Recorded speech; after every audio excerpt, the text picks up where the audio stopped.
इस क्वेश्चन में हमसे कह रहा है कि हमारे पास एक ऑक्सीजन मॉलिक्यूल है जिसके अंदर 2 ऑक्सीजन के एटम्स हैं। क्लियर।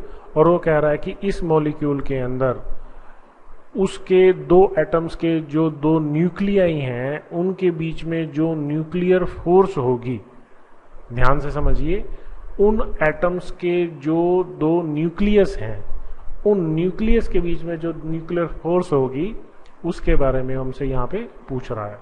तो अगर हम इसको ध्यान से देखें तो जो न्यूक्लियस के बीच में फोर्स है, क्लियर, न्यूक्लियस के विद इन नहीं, 2 न्यूक्लियस के बीच में जो फोर्स है उसके बारे में बात कर रहा है। तो हमें ये बात पता है कि जो न्यूक्लियर फोर्स है वो शॉर्ट रेंज फोर्स है और वो फर्मी मीटर रेंज में ही एक्ट करती है, मतलब 10⁻⁻15 मीटर की रेंज में ही काम करेगी। क्लियर।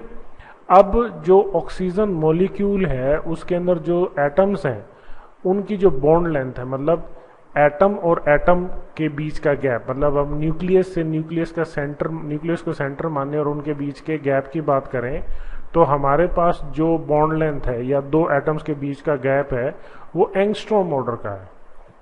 क्लियर। तो न्यूक्लियर फोर्स तो बहुत शॉर्ट रेंज फोर्स है, ये विद इन द न्यूक्लियस तो एक्ट करेगी, बट न्यूक्लियस के बाहर न्यूक्लियर फोर्स की कोई रेलेवेंस नहीं है। So no nuclear force is there between the atoms of the, clear, या उन दोनों एटम्स के न्यूक्लियस के बीच में कोई फोर्स, कोई न्यूक्लियर फोर्स नहीं होगी।